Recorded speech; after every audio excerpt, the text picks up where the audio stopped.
What's going on?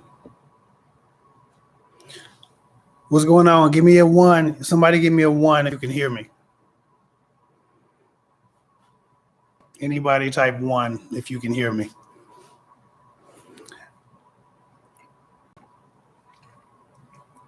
All right, good. Solid.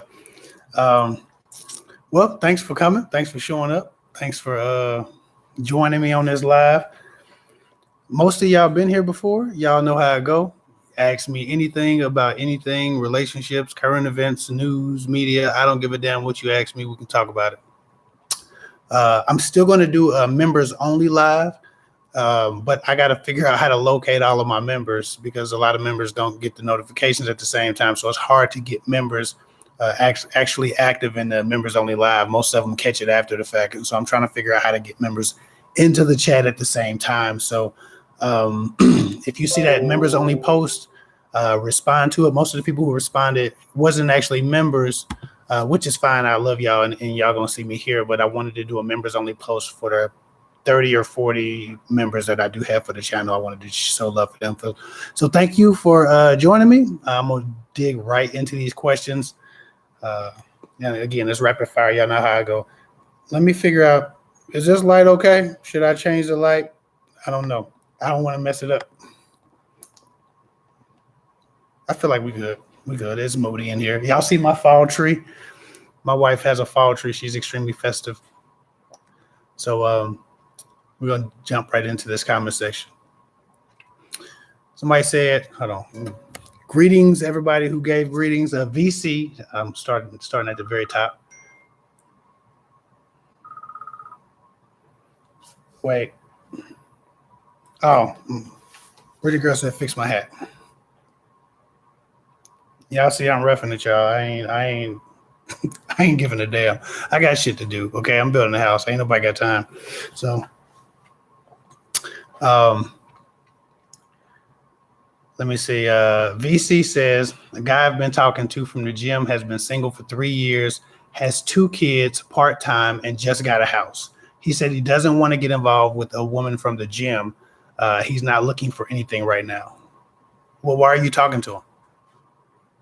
This is how y'all take on so much trauma.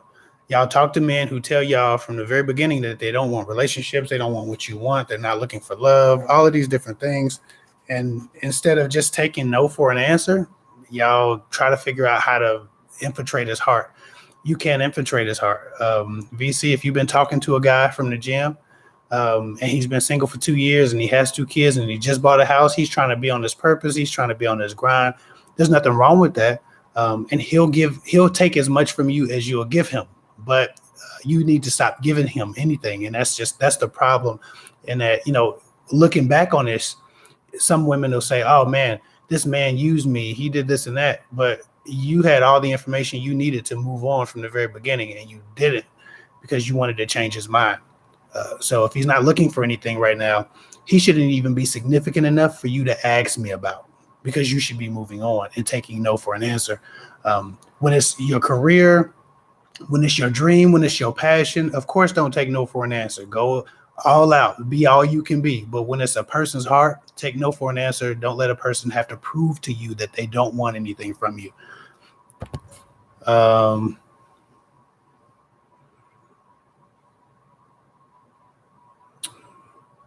JC, what's going on in the comment section? Always showing love, always dropping heat in the comment section. Love and respect, bro. See a lot of ones. Hi from Cali. Okay, we jumping in. I think my comments just updated. Hi from Cali. Good evening. Finally got a live, Kev, Lady GTV. Love and respect. Thank you for showing up. Somebody says, most guys don't want a relationship, period. That's why I stopped dating. Waste of time and energy. Ladies, we can be happy without a man.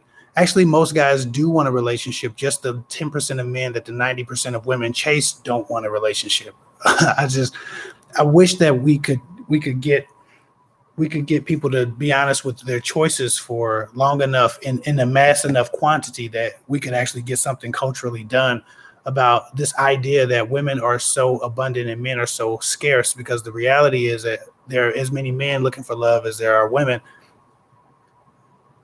Chasing Yogi, love and respect. Thank you so much for the 99-cent super chat. I appreciate you. YouTube didn't show me, but I care about it, so I appreciate you. I want to shout you out. But yeah, like most men want relationships. Only men who have the options of a ridiculous amount of women seeing value in them that they don't see in those same women, chasing those guys. Men with options don't want a girlfriend because they're bombarded with options. But most men, even men who are more handsome than those with options, are still looking for love. Love is a human need. It's not a female need. It's a human need. So human creatures need love. They need affection. They need companionship and partnership. This is a human need. It's not a female need. It's not female exclusive. So I think that women have to start moving toward the types of men who are looking for love and stop telling themselves that these men are ugly or there's no sparks, there's no chemistry, and all of them are too nice, and all of these things that you do to manipulate and program yourselves against these guys who are looking for love. People always say, well, it's not a lot of guys out there like you, Kevin. I disagree. All of my friends are like me. I don't know one guy who shit. I mean, I know of guys who shits on it. I'm not close to any guy who shit on a wife. Right. I have my brothers are great men. My brothers are alpha men, as you traditionally masculine providers, as you would call them. They are wonderful to their wives. They treat their wives like queens. Their wives are even more knowledgeable and smart about shit than they are in many cases. Like they're equals and they love their wives and they're powerful men. My friends are the same way. Deshar, Jesse, Joey. These men are powerful men who have as much influence and as much leadership as I would or anyone else who would claim to be alpha, but they love their wives. And their wives are capable and competent and as powerful, right? All of my friends treat their wives well. It doesn't even, like if one of my friends told me, hey, man, I've been cheating on my girl and, I think I'm going to go and hit this girl. Like they know immediately they will be met with correction, as I would, right? Because we don't have a culture in our circle of people doing shitty things to their women or their children or their families.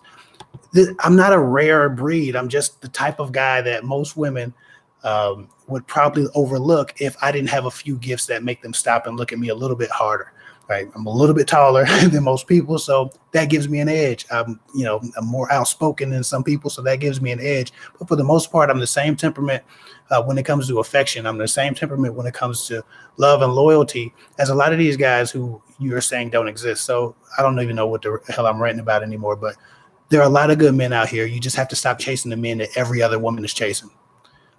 Shannon Jones, love and respect. Thank you so much for the $9.99 super chat. I appreciate you. VC, thank you so much for the $5 super chat and the Bravo dog. I appreciate you.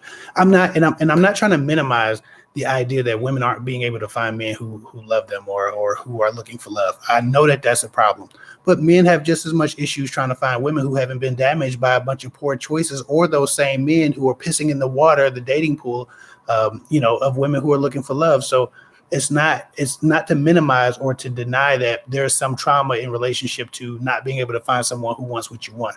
I acknowledge that. I'm a dating coach. I'm having these conversations with thousands of women. I'm aware of it, but I am also noticing that the thousands of women I'm having these conversations with, about half of them are just chasing men for the complete wrong reasons. And they're chasing men off of their feelings. They're not using any logic. They're not chasing relationship skill sets. They say they want love, companionship, fulfillment, cooperation, all of these different things in a relationship. And then the guys they chase have none of those things, but they continue to chase them anyway. And then they say, well, look at what he did to me. So, well, why did he do that to you? If I was going around, if I had a business and I needed an employee who was punctual, dependable, responsible, and worked well with others, and instead I hired someone who hated their job, told me they would only work on Tuesdays for about 3 hours, and they would only show to work up on payday, and they said that in their interview, and then I gave them the job, why would I be disappointed in what they did? I hired them knowing that they didn't care about my job that I was offering them. They didn't care about my business I was developing. Women will try to date a man who has already told him or her that they don't want anything that they want. They don't want the love. They don't want the respect. They don't want the loyalty. They don't want the reverence from that woman. They usually tell a woman she's too good for me. That's always a red flag. Anytime a man tells you you're too good for him, it's a red flag. I'll probably have to do a video about that because I've heard that about 5 times this week from women saying that, oh, he told me he's too good for me. I'm too good for him. What does that mean? It means he's trying to let you know that he's going to shit on you. Get out the way. Even so, I don't know why I'm so hyped up Is it caffeine in this tea? I'm supposed to be drinking tea. I feel like I had coffee. Forgive me. Jessica Henderson, love and respect. Thank you. She said, I appreciate the content and your videos. I appreciate you watching. I appreciate all the views. Views are hard to come by sometimes because for whatever reason, I've fallen out of the good graces of YouTube, where it seems like that. I used to be able to hit higher numbers and go more viral. I had a higher ceiling.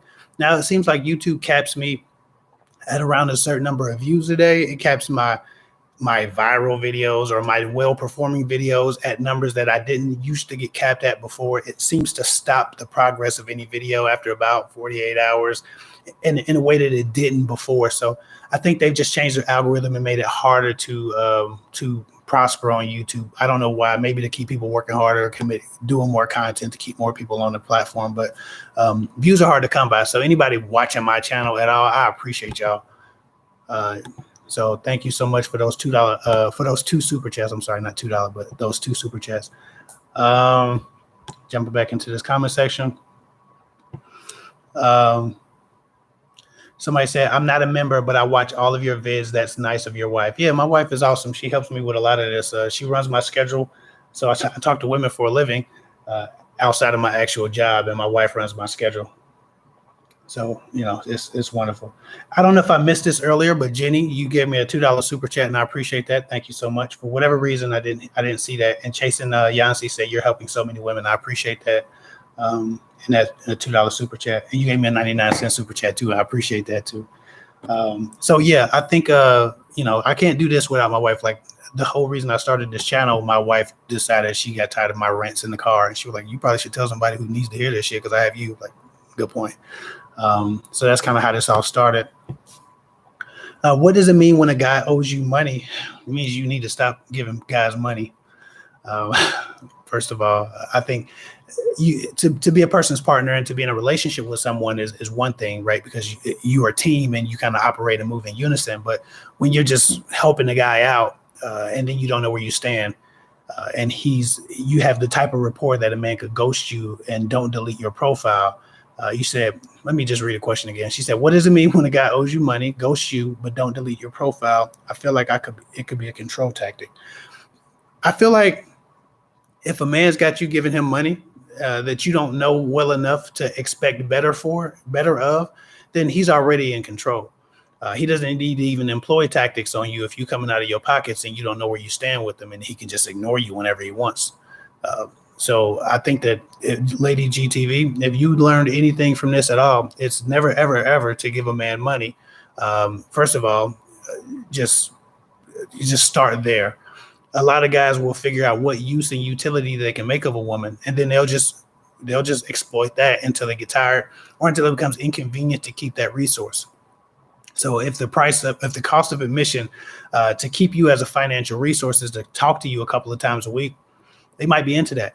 If it's to have sex with you once a month, they might be into that. But if at all it ever becomes inconvenient, or they ever have to match you up against another resource and decide which one is more important, you start to see very quickly where you stand with a person. And so you don't want to make yourself a resource before you make yourself a love interest of a person.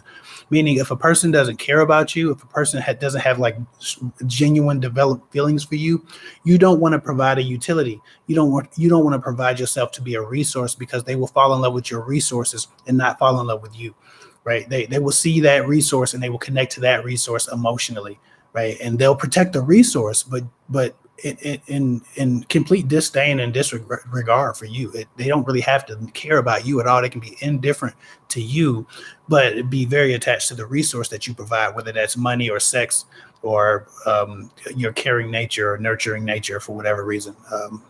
So yes, that's what you need to learn, and never talk to that guy again. If he can ghost you if he can, first of all, get money from you, ghost you, and then, you know, do you like he's doing you, I don't think that you should be in contact with a person like that. You might as well take that L, let it burn like Usher, and then never talk to him again. That would be you doing you a favor, because that person will come back because you gave him money. So you'll always be of utility. If you giving a man's money, you'll never run out of men who need to use you for that. So that guy will come back and he'll shit on you as long as you allow it to. Please don't give him no more money or no more honey. Nikisha Wise, I think it's my first live of yours. Greetings, love and respect, Nikisha. Cherie Carter, she says, I keep talking about how I'm single, and my dad told me to stop because I should think highly of myself and that I'm better than that. I guess I've been saying negative things without knowing it. Yeah, I think you're feeding yourself hopelessness. So you're talking about how you're single, and you're probably making reference to either how that makes you feel or the condition that places you in that place, single, being single. It would lend itself to be more negative than positive, more hopeless than hopeful. So you really do have to watch your words. Like, words are very powerful, and they kind of follow our world, our atmosphere, our energy, our bodies follow the voice. And so you got to make sure you use your voice to speak life into your life. It's about positivity, joy, light, peace into your life. If you don't, you become those things become those words, those negative words become self-fulfilling prophecies. And so it's very important that you watch what you say, and you only speak power and light over your life and over yourself, because you actually start to believe the things you hear yourself say. We often think that we are only influenced by the things we hear other people say, and we often assume that they have to be important people, when in fact it could be a very, you know, indifferent, a person you're pretty indifferent to, a person who's pretty unimportant to you. If you hear the wrong thing from the wrong person, it could stick with you. And just imagine how much power a stranger has to insult you and then give you an insecurity if they hit you in the right spot. Well, you are 10 times more powerful than that stranger, because you're supposed to know better about yourself. So when you're speaking about yourself, you have to be extremely careful, because again, your mind and your psyche follows the sound of your voice. Just like people have the power to influence you with their words, you have the power to influence you 10 times more. And if you're not in a positive place or speaking positivity over your life, you do more damage to you than your worst critic. Moyo, love and respect, Moyo. Happy to be here. Thanks for everything you do. I appreciate you. I appreciate you. Thank you. Let me see. So your dad's right, Cherie Carter. Your dad is absolutely right. Uh, Ashley A, pretty girl. Where'd that tree come from? Oh, she's talking about the fall tree. Yeah, y'all probably already having that conversation. Uh, JC, I love and appreciate Kev and all his messages and tips for women, but the fact is, women still want mystery. Absolutely. So I got to work on being more mysterious. I can start by not telling them my like for them. Yeah, absolutely. I think, unfortunately enough, I think human nature, basic human psychology is intrigued by the problem solving, and you have to create or allow them to create a problem to solve. And usually the mystery will do the job. But I feel like the problem with trying to become more mysterious than you are is that eventually you settle into just your nature. I picked my wife because I didn't have to do anything outside of what I would naturally do. If I wasn't afraid to look too nice, if I wasn't afraid to not be mysterious enough, I was allowed to just like her, and it was okay. I didn't have to lie or pretend or play games or run tactics or be, and I'm capable of all of those things. Like a wise man can pretend to be a fool, but a fool can't pretend to be a wise man. So, I always counted myself as wise enough. I can pretend to be any particular thing or temperament toward a person. But I got tired of needing to be strategic when I was dealing with women. I think that is exhausting, to try to not be nice when you're a genuinely good person, or try to not seem like you're too respectful when you're a generally respectful person. Not to, like, all of those things just got exhausting for me. And so, it was really, it was a breath of fresh air, just meeting my wife and being able to just be nice, be kind, be courteous, and not be assumed to be soft just because I was nice to her. Because I'm not actually that nice of a person. I actually, I'm really sweet and kind, and I make friends everywhere I go. But I'm not docile or like just inherently peaceful for no reason at all. Like, if somebody disturbs my peace, then they'll get war for me. And a lot of women assume that a guy who's being nice or not mysterious enough and being predictable, they think they can predict how he responds in protective situations and things of that nature. And so there are a lot of things that men are tired of, JC, and you're not the only one. So I'm with you there, man. It is extremely exhausting. But everybody ain't for everybody. And I think that the audience of women that you actually will attract when you finally get a woman is the type of woman that you're allowed to like openly and won't make you pretend to be indifferent toward her, but she'll respect the fact that you respect her and you give her reverence. That's the type of woman you're looking for. And they can be kind of rare. Right now I'm in the middle of doing a series called Good Women Are Hard to Find, from the perspective of men, just to give women the perspective that men have and these things and these struggles that men have as it pertains to looking for a woman, because we have it hard too. Is because men aren't, screaming from the mountaintops all of these complaints like you might see in the comment section of women. It's an avalanche of emotions. Men still have these complaints, and men still have to sift through this stuff like we do. And so, good women who just allow you to like them and don't think you're soft and don't think you're, for whatever reason, of less value because you like them and you're open about it. That's hard to find. That's extremely rare. So I'm with you there, bro. Lit or LT. Sorry. She said immense gratitude to you for the frequency you maintain. I appreciate that. I'm just, these last 3 months of the year are always good months for me. And so I try to time, and Moya Love Respect said, happy to be here. Thank you for everything you do. I just try to time, my productivity to make sure that when people are here watching, I'm giving them something. Certain times of the year, more people watch, and I want to make sure that they're being fed when they're here. And also, I'm just, I've had a lot of conversations with people. I've had a lot to say recently. So it's been a lot. Sherry Carter, however you pronounce your name, love and respect. Thank you for the advice and guidance. I appreciate that. Thank you. Lady GTV with the $10 super chat says, I finally got alive, and this is because the weather. Oh, no. She said, this because weather live or otherwise, you give great advice. Thank you. Look, I'm all over the place. She ain't had nothing to do with the weather.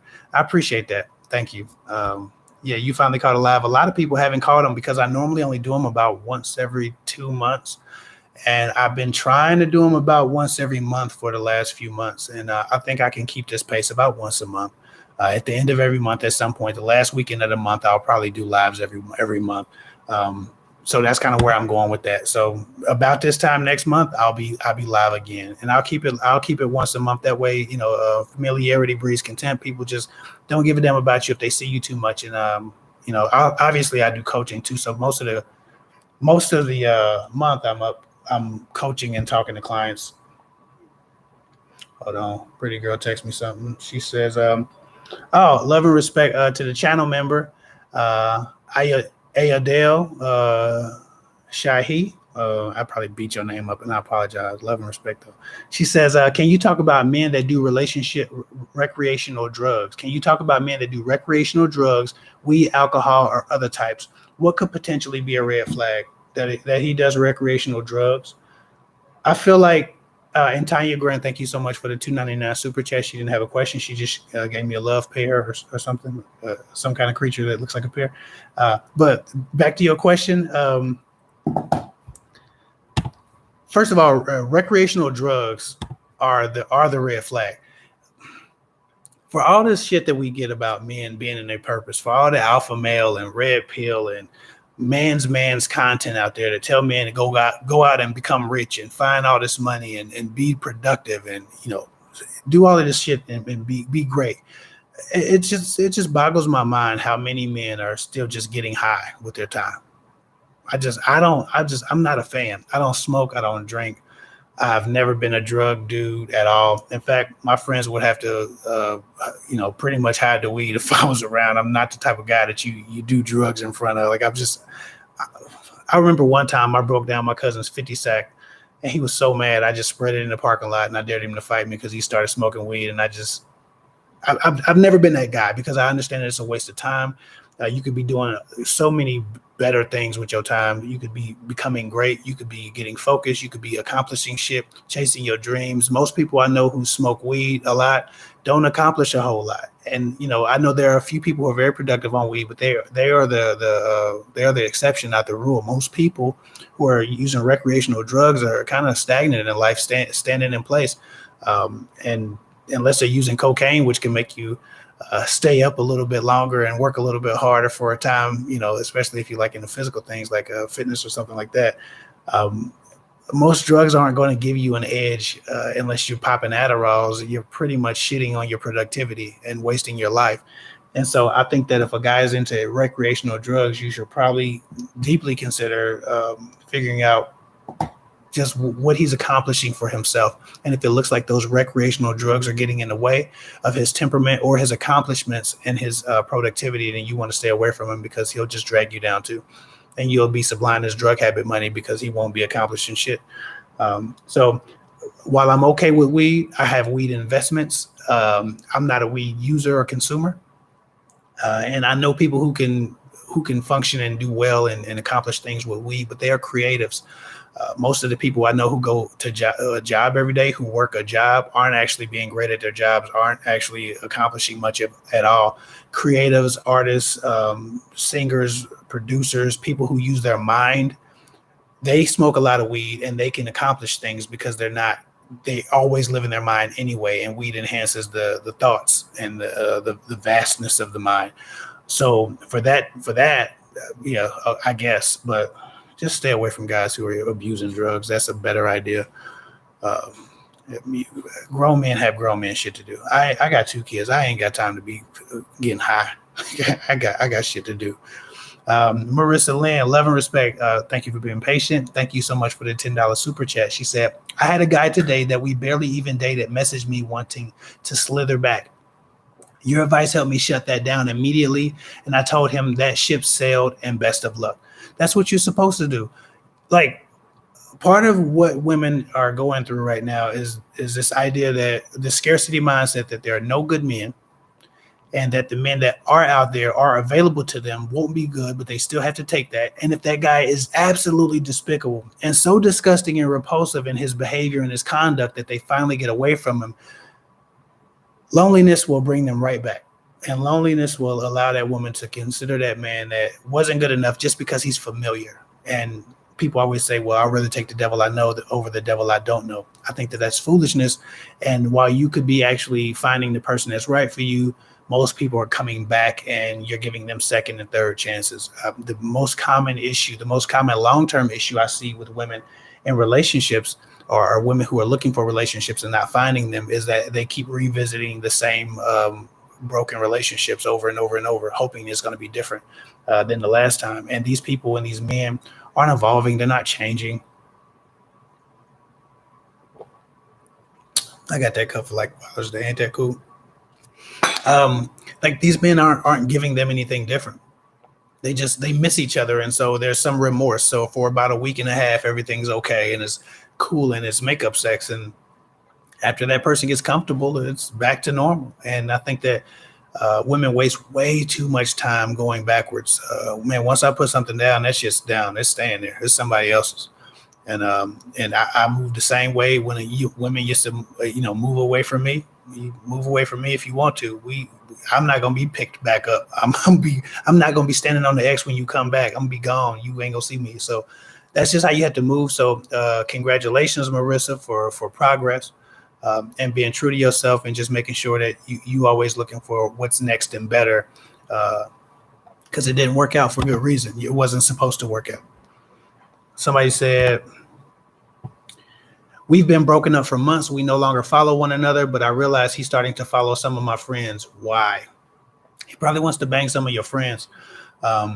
I would imagine if he's making contact with those friends, he could possibly be trying to smash your friends for real. If he's making contact with them, if he's just following them, it depends on how long you've been together. He might have nostalgia. He might be trying to figure out how to get back in your good graces through relationships with them. But for the most part, if y'all not in contact and y'all not good, he's probably trying to smash your friends. And he feels like enough time has passed to where they're okay with it. So if you got those types of friends, then that's your problem. But it sounds like you have the type of friends that let you know. But some people give you a half truth. They'll let you know that man followed you, but they won't let you know that he showed up at their house and came through. So just be very careful how you choose your friends. But that's old news anyway. You're not supposed to be going backwards. I know you're probably in a hurt phase right now, so I get that. But unless he's trying to use your friends to get back in your good graces, he's trying to smash your friends. Reese, love and respect, Reese. Boy, y'all was in Reese's ass. Y'all didn't even look.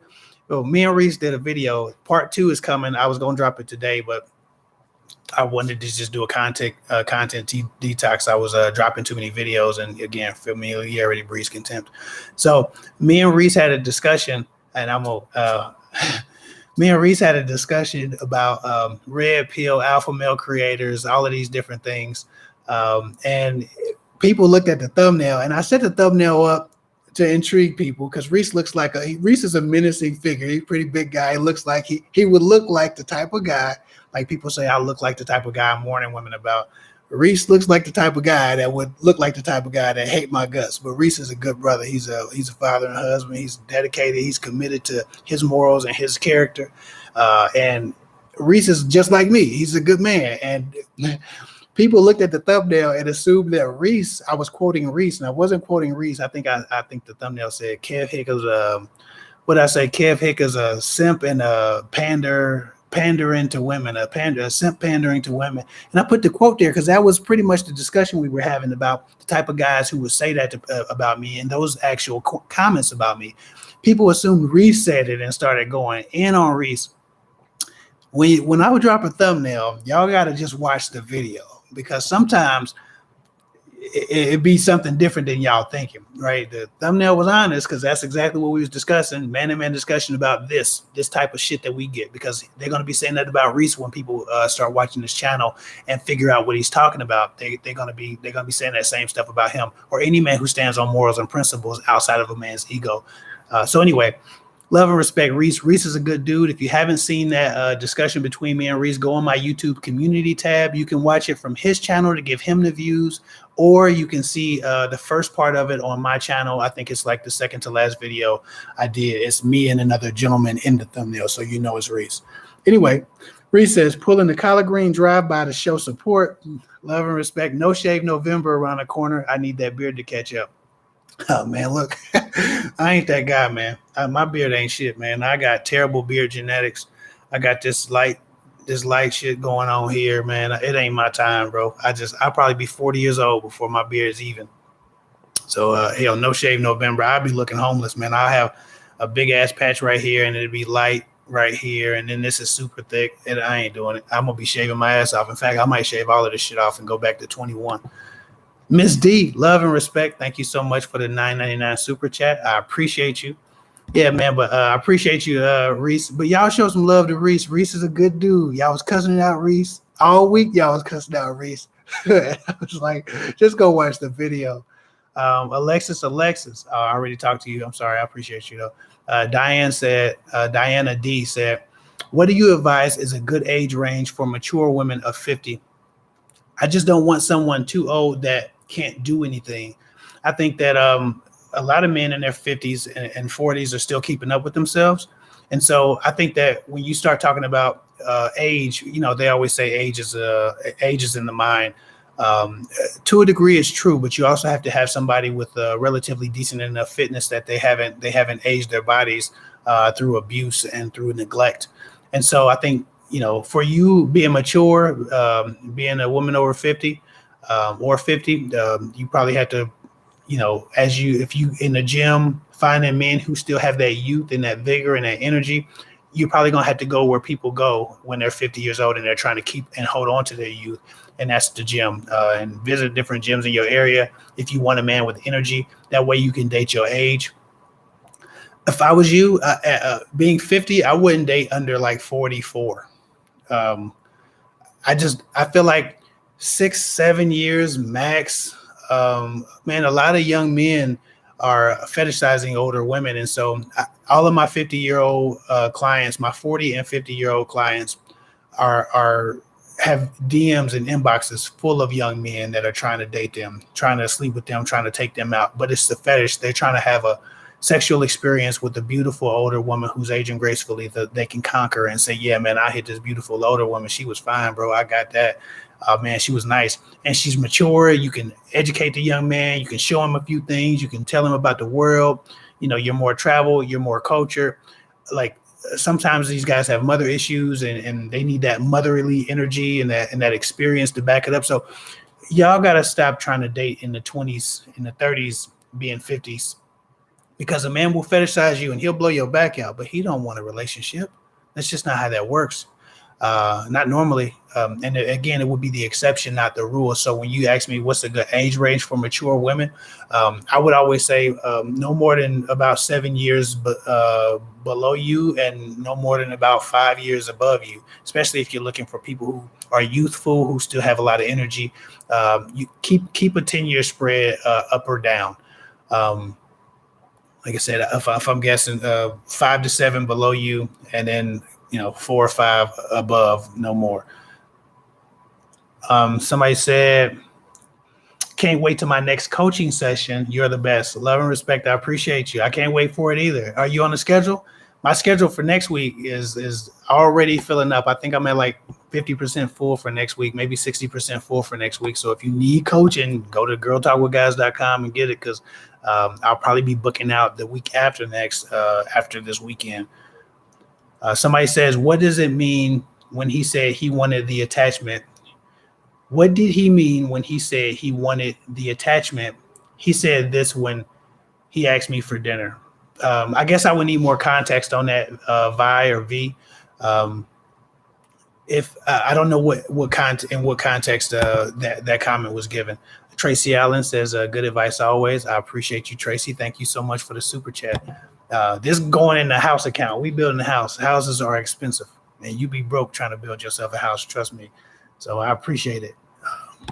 And I'm not a viral channel, so people be assuming because they see me and I got some views, it's going down. We are not rich. We regular as hell. I got work. Like I got to go to work Monday. I ain't out here doing nothing. Somebody said, so she said, what does he mean when he said he wanted the attachment? I'm not sure. I feel like that can be something he's saying to be mysterious, but it could also be a red flag. I don't know if it's a manipulation tactic or he just speaks like that. Some people have very odd speech patterns. They say shit that they feels romantic, but it's just weird. That could be him love bombing. That could be him being very honest about wanting you to be attached to him, or vice versa. So I don't know. I need more context on that. You should probably book a coaching call. We could get it. Get to the bottom of that. Myra Desiree said, "Hey Kev, what are your views on submission? I hear red pill men throw it around carelessly. I think that for the most part, submission it's bullshit. Submission should be given from or by either party who's ill-equipped to deal with the situation at hand. My wife is much more equipped she's much more organized than I am at a lot of things. So when it comes to bills, organization, shit like that, hell, I submit that power to her. I submit whatever she got to say. She's budgeting the household. She's the logistics department. I submit, like, whatever. Like, she's more equipped, she's more capable, and she doesn't fold under that pressure. I don't like that type of pressure. I like to think about deep things and be in my head and ponder and be creative. She's so much more organized than I am. So in the things that require a lot of organization, hell, I follow her lead. But if we're talking about the direction this family is going, the trajectory of our wealth, how we protect ourselves, where the pistols are, how many machetes might be around, the extra knives, all of the other things, that I think I'm very good at. Even, the spiritual guidance of this household, making sure that we're spiritually like moving a certain way. The morals that we exercise in this household, the morals that we teach our son, like there are a few places that I like to lead, but my wife is as capable as I am in doing most things except for the protection part. So we take turns. Whoever's more capable, whoever's more competent leads. And I don't think submission, I think the idea of submission is just patriarchy forced into every religious fiber of our being. And that's what they use to manipulate people into just accepting the fact that an incompetent person who's ill-equipped should be in charge because they have a pair of balls. And I don't buy that. Now, I know women who are ill-equipped as well. There are as many unfit mothers as unfit fathers. If you ask the right kids, I know some kids who grew up around some unfit women. So it's not a male thing or a female thing to be unfit or to need leadership. I think that two people cooperating and two people who operate as a team in tandem will lean on each other's skill sets. And so submission should be based around skill set, capability, and competence, right? Not the fact that one has balls and one has a vagina. I don't understand that at all. The bigger, stronger physical vessel has a duty to protect and a duty to do certain things, but that doesn't mean that a woman is less capable or not capable of being led or leading when necessary. And if you watch the way a woman leads the children, when a man sits around not knowing what the hell to do, a lot of times we've seen this a lot. Men can lead when they want to. They can lead the tone of the house. They lead, again, the financial trajectory. They make sure that things are protected spiritually. A good man can lead his home spiritually. The wisdom associated with how things are done and operating. You know, a man has an important job and duty, not just as a father, but as just a helpmate to his woman, as she is a helpmate to him. But the word helpmate in the Bible never referred to something that was supposed to be less than. So people use religion to hold and oppress women. That the Bible doesn't even use helpmate in a way that would oppress women. The Bible used helpmate to refer to the Holy Spirit of God as He helps you, traverse the landscapes of life. And all of a sudden, a helpmate is a reduced being when it refers to a woman. I think that people have created the patriarchy and stuck it in religion and stuck it in everything we do. And so I think it's bullshit. That's what I think. Submission is mutual, is what I think. And submission should always be mutual. The competent party should lead, period. You don't let the idiot at your job lead because he's a man or he has a pair of balls. He's an idiot. I work with a couple of idiots that should never lead anybody else but them. And even if it's a woman, like, it wouldn't matter. So submission is weird. Love and respect, Sean. I appreciate you, bro. You got a good. You said a few good comments. I just noticed that you have been commenting, and thank you for the $10 super chat, by the way. I just noticed you've been commenting a couple of days ago, man, and you've been adding value to the conversation. So I really appreciate you, brother. And I'm gonna read your comments. He said, I've been following your videos on Real Red Pill. High value men BS was on point. I see his pattern and I know what he's doing. His fanboys don't see it, but when they do, it's going to be too late. Yeah, I think that when people are speaking to whatever trauma that you have, and like when you think about, people are usually hiding, suppressing, oppressing, and ignoring their worst natures, right? Whatever you are, whatever darkness that you know is in you, you try to suppress it and you try to pretend it's not there, because we all like to pretend we're better people than we are. Sometimes people like to vicariously lead through the evil of others and the darkness of others. That's why we're such a violent society. We like violent movies. We watch fight videos and violent clips from the internet. We like drama unfolding. We watch drama TV and arguments because we have to act civilized. But when someone has the balls to not act civilized, we find that spectacle to be great, and we live vicariously through the aggression that person is experiencing or exhibiting. To your point, these guys that follow, not just the gentleman that we normally refer to, but all of the hundreds of pages that are popping up trying to emulate that to get that money. These gentlemen don't really see that it's bullshit because it speaks to their pain. It speaks to their ego. These same people often say that I'm the worst type of person. I'm a panda who preys on the hurt women and the hurt feelings of women. And I prey on women who going through pain, and that's why I'm the worst person. But what they don't realize is that red pill shit just preys on the hurt men and the pain that men have gone through, the rejection they've gone through, the disappointment they've gone through, the broken relationships with their mothers and the women and the families they've gone through, all of the things that they've been disappointed by in life. They take that and they make use of it and utility of it. And those guys pay way more money than women who are hurt. People assume that a person like me is getting thousands of dollars a month from his followers or hundreds of thousands of years from a bunch of women who might have a crush on me or might like my stuff and go to my Patreon and they assume that people are giving to me. I have 36 Patreons. 324,000 subscribers, probably 5,000 accounts visit a year, 500,000 accounts visit a year. I have 36 Patreons, and most of them are clients that I work with, or I work with because they're Patreons. I don't have a whole lot of, I have like 20 people who volunteer something for nothing for me. But the assumption is that I'm getting rich off of women's pain because I speak to women. When in fact, if you look at the Patreon accounts, if you can look at the Patreon accounts of Red Pill creators, men give half of their checks to these guys. Men are dumping tons and tons of money into these guys' hands because they're speaking to their pain.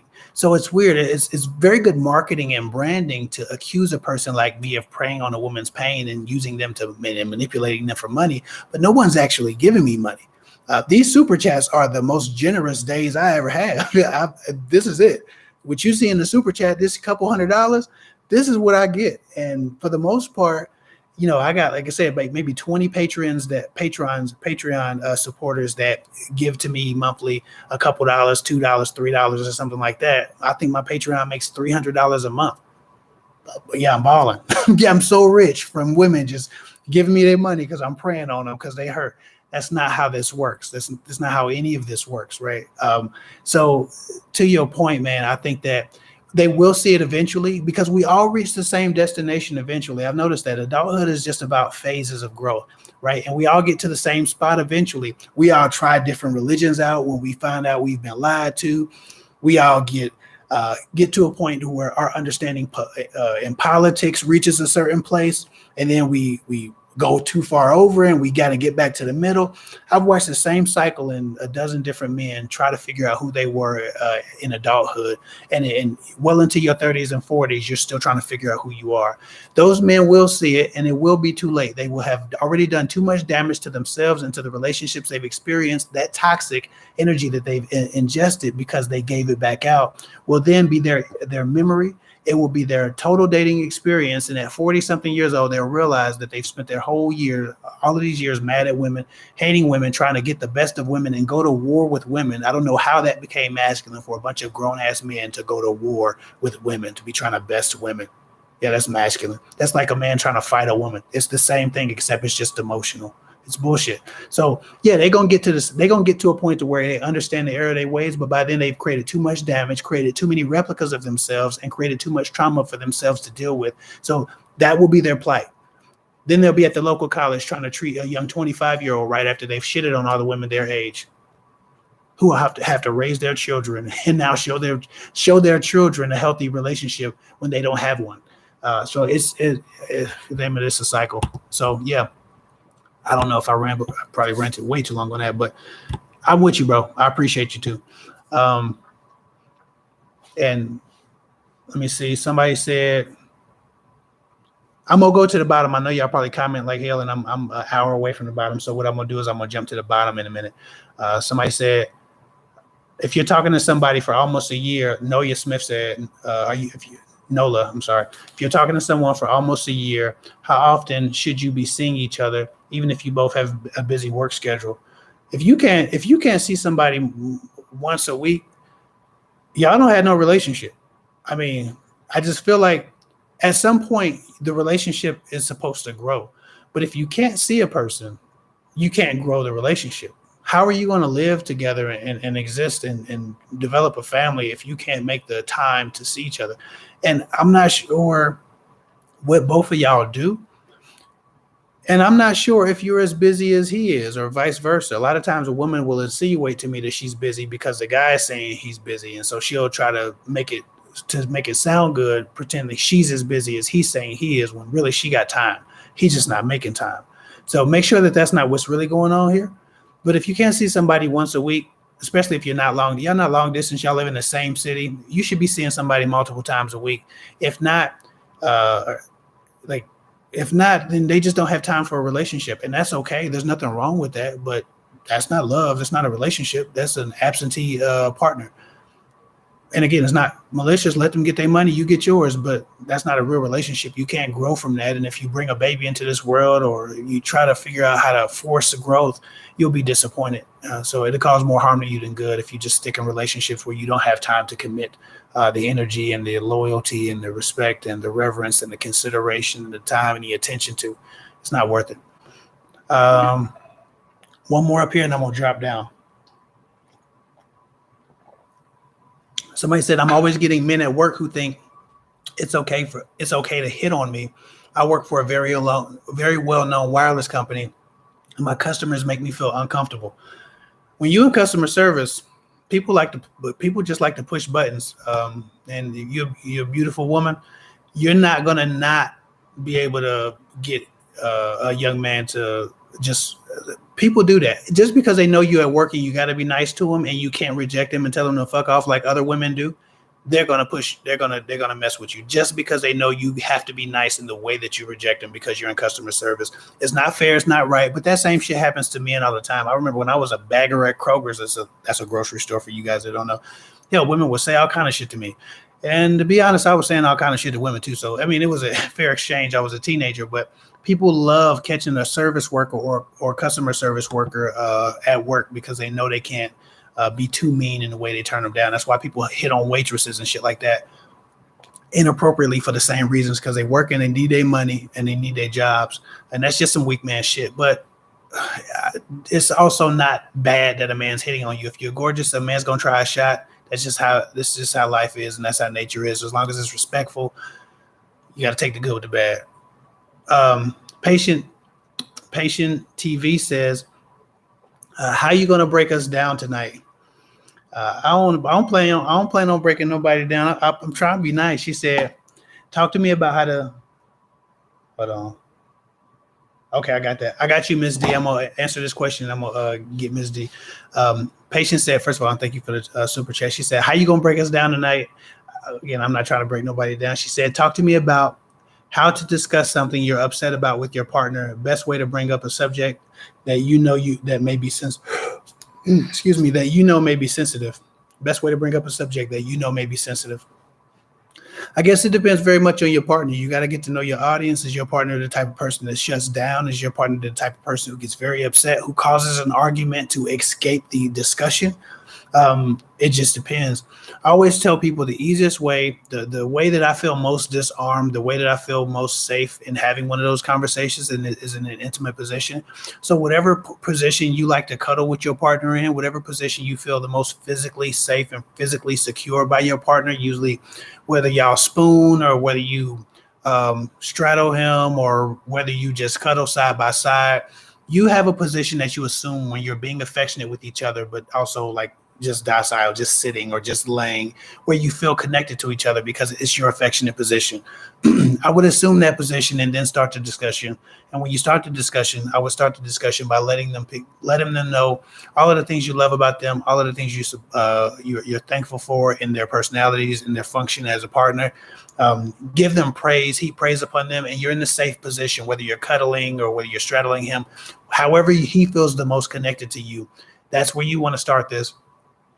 Starting that way opens a person's heart and ears, and it creates empathy for you, and it humanizes you. And you need to be very humanized because what's coming in that conversation is a little bit more difficult to digest. So you need to be as close and connected to your partner before you start the difficult conversation as necessary, or as possible. I'm sorry. So you're telling them how much you love them, how much you appreciate them, the things you like about them. You got their ears wide open and their heart wide open. And then you go into your fears, right? Because you have fears. You're trying to have a discussion about something that's upsetting you. You're trying to have a difficult conversation. And so you need to express that you're having problems with them. You're disappointed in them. But if you just go into, I don't like when you do this. I love when you do this, but I hate when you do this. It'll close their hearts. It'll close their minds. So what you do is you start with your fears, right? Because again, a man wants to protect his woman, even from him.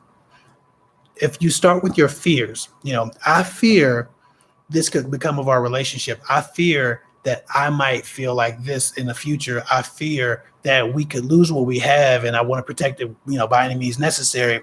What's wrong with you? Why are you so afraid? Why are you saying you're afraid of these things? What's wrong? Well, these things have been happening, and these things have been happening, and it's contributing to these fears. It's contributing to these anxieties that I have. I understand that you might not be doing this intentionally, but this thing is upsetting me and it causes me to feel this way. And I know that builds resentment, and I don't want resentment towards you because you are all of these great things that we just discussed. There are ways to just, in short, that's how you do it. So you go in from gratitude and admiration to fears and anxiety, because that's what's driving you to have this conversation, fear and anxiety of this lost relationship. And then you go into why you're, the specifics of why you're afraid, why you're fearful, why you're anxious, or why you're upset. That gives them a full spectrum of emotion.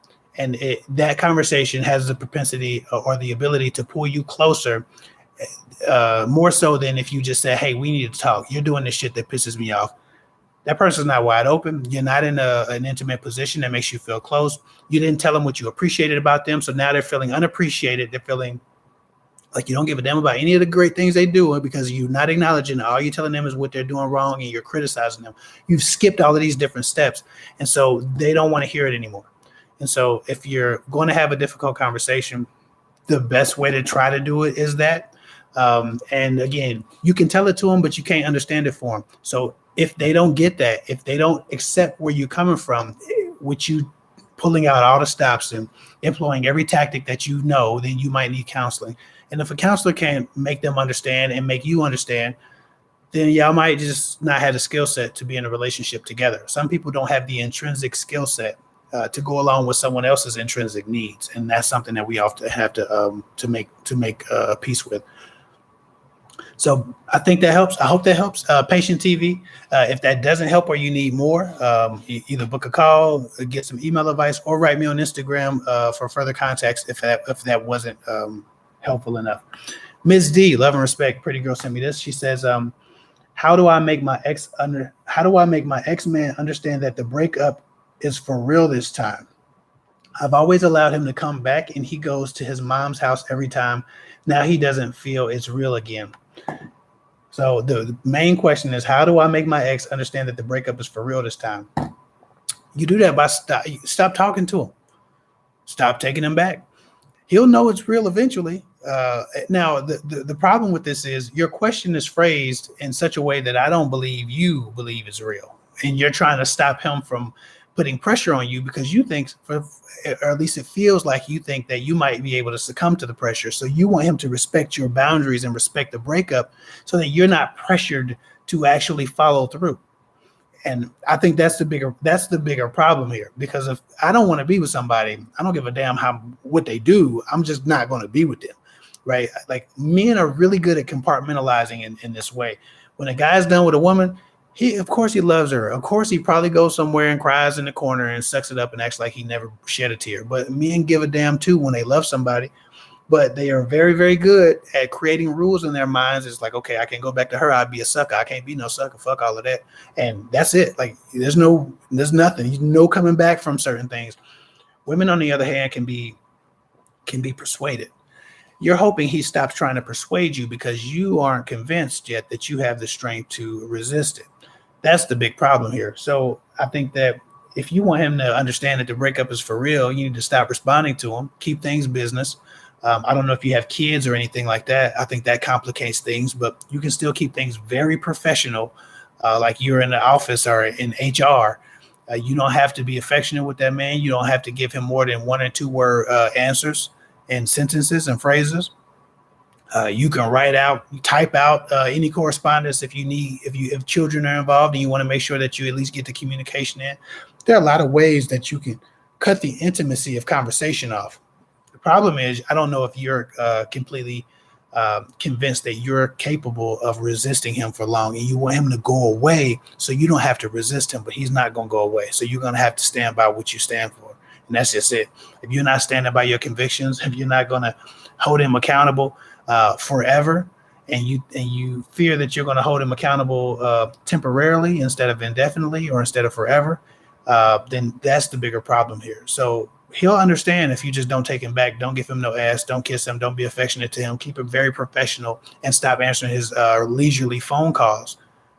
But until you stop doing that, he's going to keep going. And he's fueled by the fact that you won't just turn him away or completely ignore him. Indifference is a bigger heartbreaker than, picking up the phone and trying to be nice. You can't be nice about some shit. You have to draw clear boundaries. Make sure I ain't miss nobody. Okay. All right, so I hope that helps. I'm gonna jump all the way down to the bottom so I can not miss people who are right now in the chat. Okay, somebody said, "How do I get the man I've been seeing for 8 months to commit?" I don't know if you can get the man that you've been seeing for 8 months to commit. If you've been seeing this man for 8 months, Victoria, I'm looking at the chat. You're at the bottom. Have you had sex with this man? You've been having sex with this man for 8 months? Just put yes or no. I'm looking at the bottom, so if you say something, it should pop right up. You've been having sex with this man? If you've been having sex with this man for 8 months, yep, the opposite of love is indifference. Somebody said that. That is absolutely true, and that's how you get the point across, is to be completely indifferent to his pleas, Miss D. But Victoria, you said how can you get the man that you've been seeing for 8 months to commit? If you've been seeing a man for 8 months and you've been screwing him for 8 months, topping him off for 8 months, nurturing him for 8 months, oh, perfect. So you're not sexually involved with this man. If you're not sexually involved with this man and he's not looking to commit to you in order to get access to sex, and he's, let me see, if he's not looking to get access to sex, is he very, very patient, or is he just playing the field while you lose patience? Because if you've been with the guy for 8 months, seeing is a very broad term. I don't know how much time you've spent with him. I might need more context. You might need to write me on Instagram, because if you're not having sex with him, then you're in the right place, or at least you're in the best place you could be, because you have leverage. At least he hasn't experienced everything he wants to experience with you. And I'm not sure if he's moved or motivated by sex either. I can't make that assumption. But 8 months is a long ass time. After 3 months, a man knows if you're going to be his woman or not. That's just kind of how that goes. I not met a guy who's that indecisive. I met a guy who didn't want to commit, and so he said he didn't know. But girlfriend isn't that damn deep of a title. It's not legally binding. So when women say they've been dating a guy for 8 months and he won't commit, and then I ask why, he says he's having issues. Okay, so write me on, if you follow me on Instagram at Kev Hick 24, no S, Kev, KEVHICK 24 on Instagram, or Kev Hick on Facebook is my personal page. Write me on Facebook or Instagram and give me proper context. Just put Victoria in the front line so I know it's you. That way I can talk to you about this. But I feel like my damn comment section skipping around and it confuses me. Yeah, a man knows if he's going to want to be with you, if he can see himself with you after 3 months. First of all, he knows much sooner than that.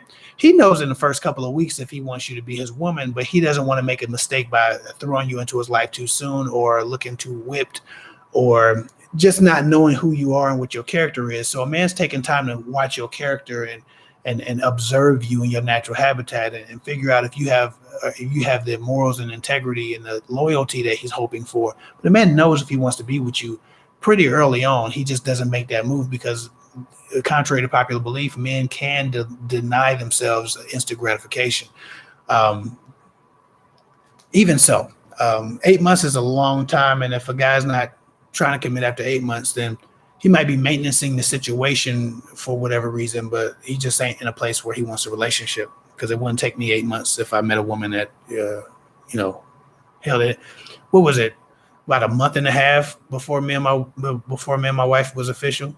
About a month and a half. We talked for a month, and then we, after about a month of being on the phone, we just went out every day, or a lot, over a span of 2 weeks, and then it was official. I didn't need 8 months to figure out if I wanted to be with her. That doesn't even make sense. Somebody says, but he's not a bad guy. I'm not saying he's a garbage can or a glad trash bag. I'm just saying 8 months is a while. So I got to figure out what context, in what context you're using the word dating or seeing him. I don't know how often, how frequent, what your conversations are like, if you're having conversations, all those things. Sabrina Mitchell, pretty girl, sent me this. She said, "Hi, Kev. I'm 36, failed marriage, dating a younger man that don't want to get attached. I've given up on love. What advice do you give me? Stop dating men who don't want what you want." But I guess if you're giving up on love, you're doing what you want. But you got to figure out what you want, because that's a contradictory statement. You're dating a man who doesn't want to get attached. Clearly you do. That's why you're asking me about him. And then you said you've given up on love. Clearly you haven't, because you're trying to convince a young man who just wants to hit it to give you more than that. You got to figure out what you want. And I know giving up feels like power sometimes because it's a choice that you control. So it feels like power, but it's not, because fear and anxiety, disappointment is making a decision for you, not desire. You don't desire to give up. You desire to be desired, right? You want to be loved. Hold on, this tea might be hot as motherfucker. Oh yeah, yeah, 2 cups over here. So yeah, you want to be loved. So for you to say, well, you're giving up on love, and you're still dating this young man who doesn't want to get attached. You wouldn't even have to say that if he wanted more, but you're the one who wants more in this situation. So commit yourself to a plan, and let your pattern be in alignment with your purpose, meaning, or with your practice. Let your practice be in alignment with your purpose. The practice is everything that you do day to day, right? Everything that you do with men, all of the calls you take, all of the dates you go on, all of the conversations, all of the text messages you have, all the things that you practice with men need to be in alignment with your purpose. If your purpose is to find love, then you need to make sure that you practice those things with men who want love. But if you want to be, ravished, if you want to just have great sex and be left alone, that's great too. You can do that, but your practice will only lead to that which you have said is your purpose, right? Or which you have performed. If your purpose is to get sex and get screwed well and be left alone, all you got to do is practice talking to the wrong men, and you can get that until you're, 65, easy. But if your purpose is to fall in love, then you need to move exclusively with men who are looking for love, and you need to change all of your habits and patterns and practices to fit the purpose of falling in love. And that's a slower process. That's a less sexual process. It's a more strenuous process. It's slower, but there are habits, patterns, and practices that lead to love, and there are habits, patterns, and practices that lead to you just getting screwed by a lot of guys. And you can pick those. It's completely up to you. But if you've given up on love, then it sounds like your practice is just getting screwed, and you can do that until you're blue in the face. It won't get you back on the path of finding love. And so I think you're trying to give up while finding love. You can't do that. You either have to be into it, be intentional, and be committed to your purpose, or you have to give up completely and accept that these young men are going to screw you until you can't screw anymore, but they won't love you. And that's just kind of how life is. And so you can get a man who loves you, and you can find a man to love you, but you have to move in accordance with that purpose. Okay. That was probably too airy, but you're not going to find love under some young man that don't want love, basically. Let me see. And like I said, if you need to talk about that, girltalkwithguys.com, book a call. I'm taking a lot of calls at now through the end of the year. I'm taking a whole lot of calls. I'll be moving into my house in January, maybe February. I hate winter moving, but when I move into my house, I'll be very busy. I'll probably cut my calls off for about a month coming into the new year. But okay. Sabrina Mitchell said, you don't want to get attached. If you don't want to get attached, and does a young man want to get attached?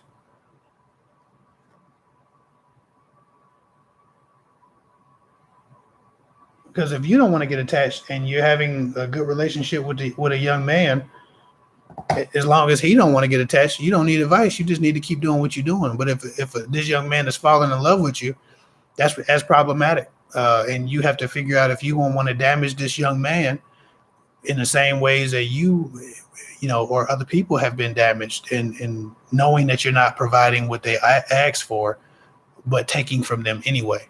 You can get your validation from anywhere, and there are a lot of men who just want to tell. So you don't have to date a young man who wants more. Okay, so if you're not sure if he wants relationships, then have that conversation with him. I would suggest you just sit down with him and say, listen, I'm coming from a bad place. I'm trying to get my shit together. I'm divorced. I'm trying to do my thing. I really enjoy spending time with you, but I just want it to be what it is. We're having a good time. This is the ceiling here. And maybe he understands that, maybe he doesn't, but you have to be very clear about that. You can't do damage to people because damage has been done to you. You don't want to be deserving of the karma you receive, especially if it's negative. But it sounds like y'all both just having a good time, and maybe he likes that. So just have that conversation with him and get that clarity. CC, thank you so much for the looks like a fitness pair. He got a headband on like he gonna get his sweat on later. So I appreciate you, CC. Thank you so much for the $10 super chat. Somebody said, let me see, making sure I hit everybody. Hold on.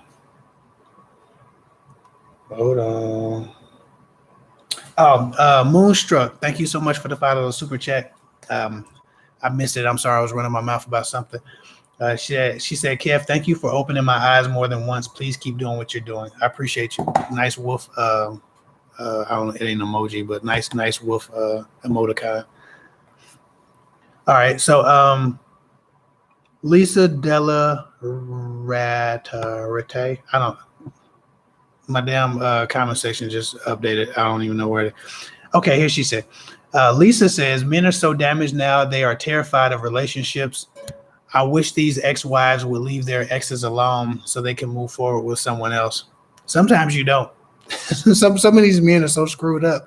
You want them to keep playing with the damaged person that they damaged and let them be played with all they damage with the person that damaged them. It depends. Some people have contributed a great deal to their relationship downfall. And so, on the divorcee market, what you have to look for is a person's ability to be introspective and be honest with what they've contributed, because they'll bring those same skill sets and those same habits, patterns, and practices into new relationships.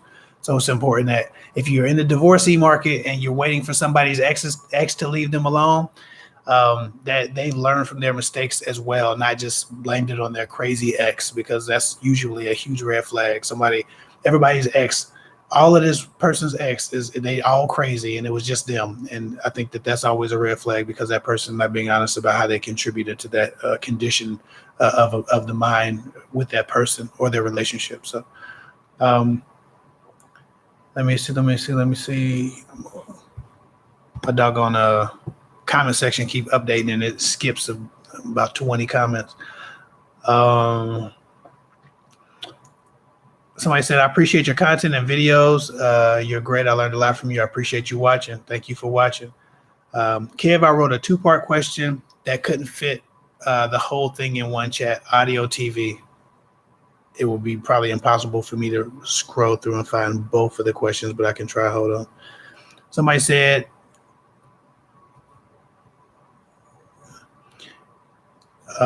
Miranda Sean said, women are to blame too. That's absolutely true. Women are as much to blame for their experience as the men that they experience life with.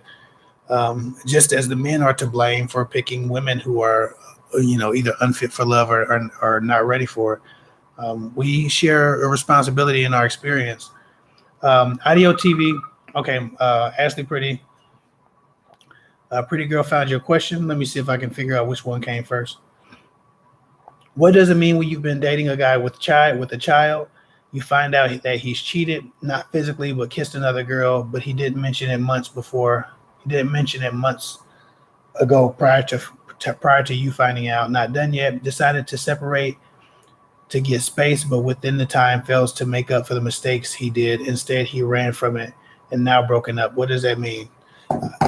It sounds like you're dealing with a person who doesn't necessarily want to deal with the repercussions of their mistake, which is natural. It's a human condition to want to run from conflict by any means necessary. The problem is, if you're hurt and you need clarity and you need you need like some understanding, and they won't give you that understanding, then you're not going to be allowed to heal from that.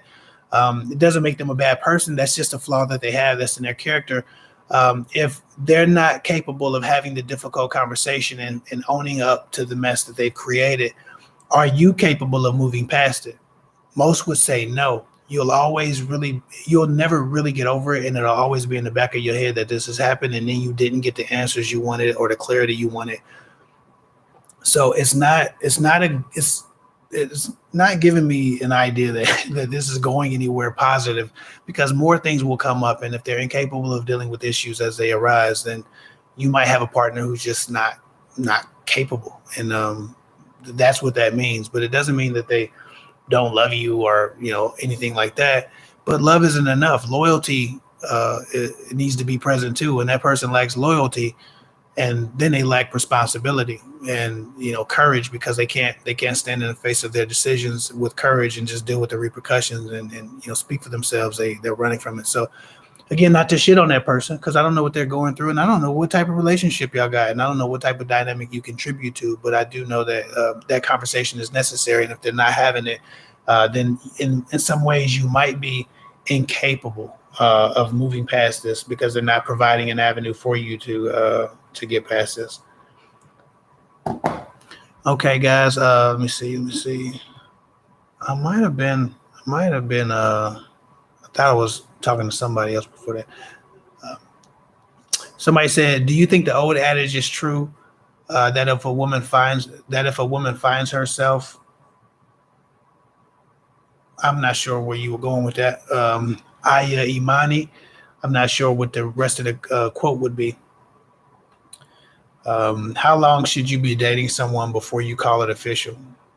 I think once you realize that your purpose is synced, what you want is synced, your character, your morality is synced.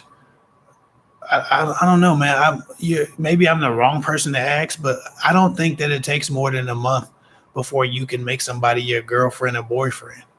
I don't think this shit's legally binding. It's not like permanent unless they become great. If they're great, then it'll grow. If not, you'll break up with them, and it won't be traumatic because you didn't spend 10 months trying to figure out if you wanted to be with them, and then only to find out that after 2 weeks that they wasn't fit for you when you got all the way into the relationship. So for me, I think a month and a half is good time. Like if you talk to somebody frequently enough and the connection is really there and the honesty and it's just genuine, it can be as little as a month and a half.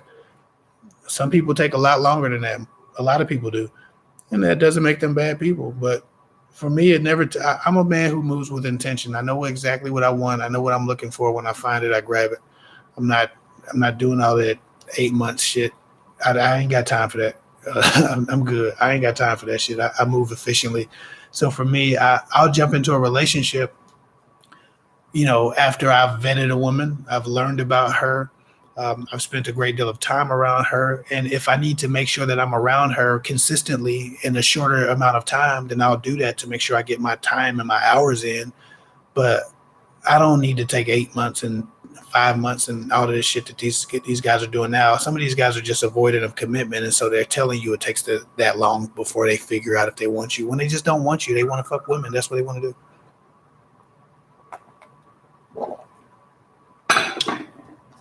I got about 13 minutes. So we better try to get it rapid fire, but I got about 13 minutes and then I'm going to get off of here and watch some TV. Somebody said, Tierra Jackson. She said, is it true that men always come back? Could they come back with good intentions, or is it always bad? People can come back with good intentions. I think some people do learn from their mistakes. Some people forgive. Some people learn to deal with their own bullshit. You have to remember, a lot of people, or a lot of men specifically, because they don't deal with their emotions in healthy ways, they harbor a lot of resentment, not just toward you specifically for the issues that you have had with them. They harbor resentment from women. I heard something that was very interesting and absolutely true about a month ago. Somebody, and I don't even know where the source came from, but somebody was saying that when men are hurt, a lot of times it locks up portions of their romance and their ability to love and like focus. And because they compartmentalize, they can lock whole portions of themselves away until they heal from whatever hurt them. And I thought about that for a minute.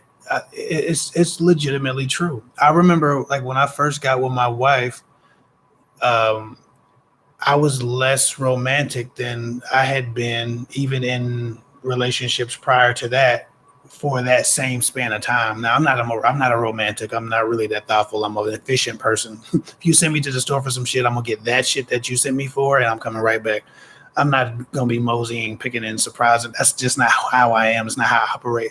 But in the beginning of a relationship, when you're completely obsessed with this new person in your life, you're you're super romantic, you're super thoughtful. But I remember feeling like I needed to hold back because those things hadn't served me well before. And even subconsciously, I could feel myself like protecting me and holding back because a part of me was really kind of shut down. And it takes a person to realize that, hey, I'm not being all of what I am. Why? Fear of rejection, or fear that this is energy mismanaged, or this is a poor investment of this portion of myself. Men subconsciously, without the conversation to themselves, can lock away whole portions of who they are. And a lot of times those are the portions of a woman, or portions of a man, that really do cater to his relationship. And so sometimes men need to go away and heal and come back, so they can come back with good intentions. But again, it depends on what they left, how they left, and what caused them to leave. If a man leaves you in a pile of your tears, or a puddle of your tears, because he's done you all kind of dirty, I don't give a fuck what kind of healing he did when he comes back. There's certain things that you can't do to me and remain in my life or come back from. And so you just have to figure out what your boundaries are. Somebody says, but the fact that he has a child, or I think I'm into another. Hold on. Okay, another question. How long before you have sex? Even if it takes 1 month or 1.5 months for a relationship. Listen, man, women need to learn how to rub one out. Like, y'all be trying to jump in bed. Not you. I'm not referring to you, Angel 17 VE. Just in general. Like, I always tell women, there's nothing on this earth hornier than a 17-year-old boy. I just don't think they make anything that horny. And 17-year-old boys get off by figuring that shit out in the bathroom. And you got to keep the magazines away from them, but they figure it out. Somehow or another, women jump in bed because they have needs, as if they don't, like, there's not another possibility. And they ultimately do a lot of damage to themselves, joining themselves with spirits and entities and personalities and energies that just don't want what they want. How long before you have sex? If you're not conservative in this way, if you're not a person who places a bunch of sanctity on your sexual relationships or the spiritual element of sex or anything like that, if you're a person who's pretty much a free spirit and free bird, and that's wonderful, I get it. If you're looking for love, you still need to be strategic. I don't care if you don't care about sex. If you're looking for love, you still need to be strategic. And at the very least, protect yourself. What I mean by that is, if you are looking to have sex with a person and you haven't gotten a relationship established, you should at least be able to do a few things, or say a few things. You should at least be able to trust that person.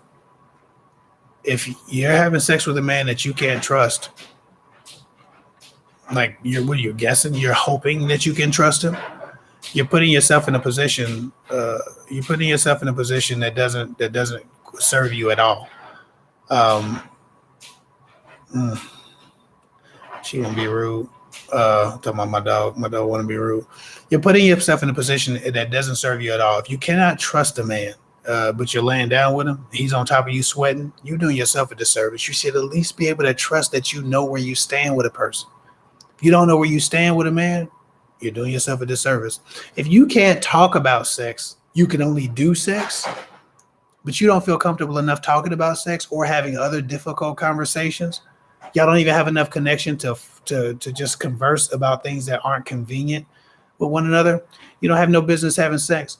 You should at least have the skill sets established that would sustain the relationship: open communication, clear dialogue, honesty, right? Expectation of loyalty to some degree, trust.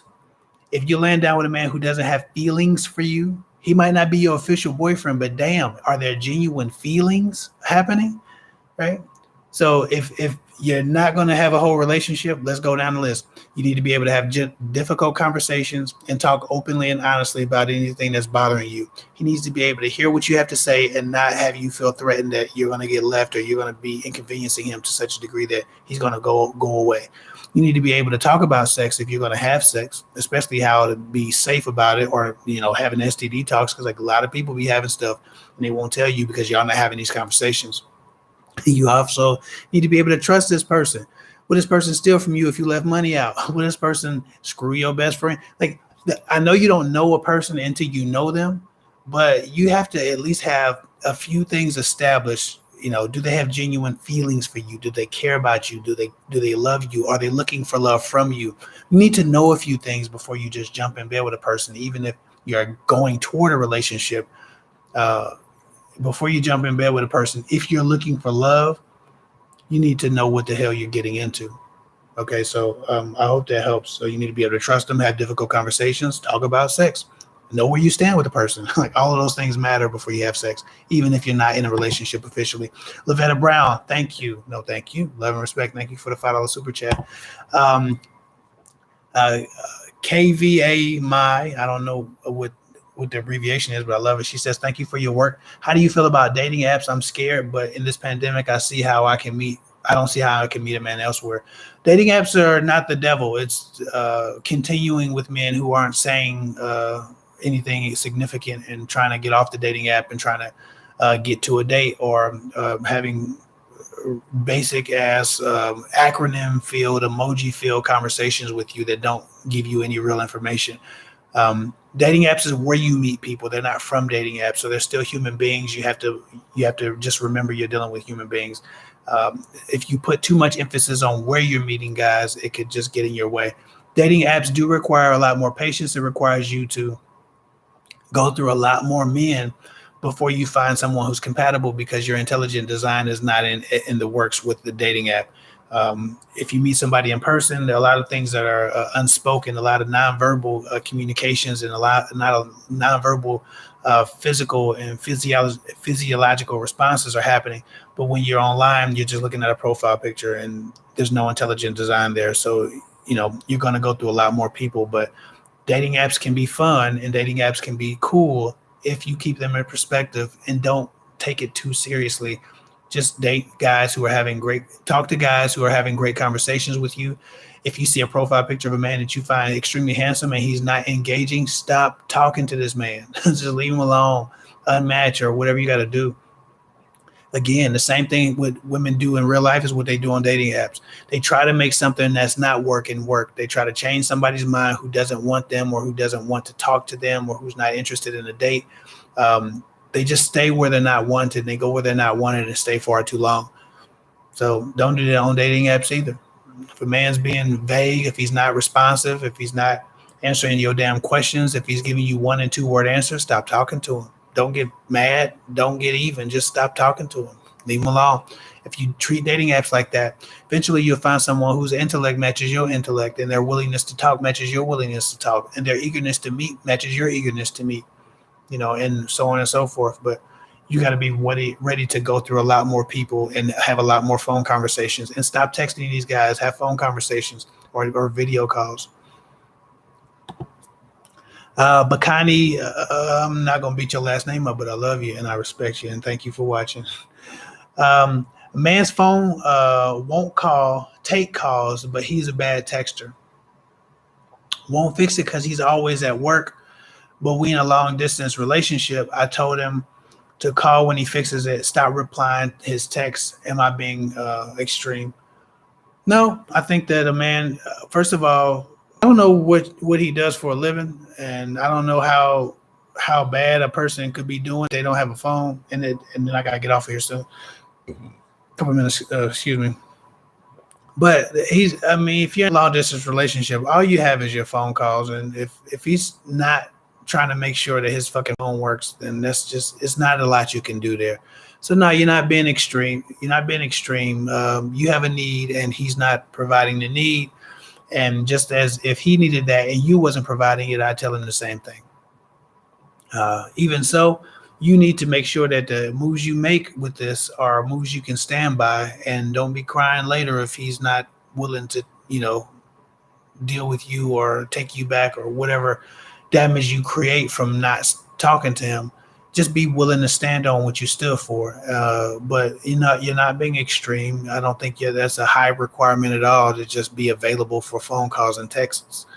So no, it is what it is. He's not providing you what you asked for, and either he wants it bad enough to where he'll make sure his fucking phone works, or he'll move on, and you have to be willing to live with both of those results, if possible. Anyway, I think that was 15 minutes. Let me make sure I didn't miss no questions, because Pretty Girl been sending me questions. Oh, um, Let's Get Checked. Y'all check out Let's Get Checked. If y'all don't want to have this whole awkward thing where you go to the doctor's office, wait to see if that bump is a hair bump or some other kind of bump. um, y'all check out Let's Get Checked. STD testing at home. It's also other medical tests that you run at home. Men can get their testosterone checked. Women get all kind of blood tests. Men get all kind of blood tests. It's real doctors look over your stuff. If you need a prescription, and they can give you a prescription, they will actually write your prescription. So it's a really cool thing. I like Let's Get Checked because I can promote not necessarily safe sex, but sexual safety and STD talks, which a lot of y'all need to be having because you're just sleeping with a bunch of random strangers. So check that link out in any one of the videos. Y'all see it.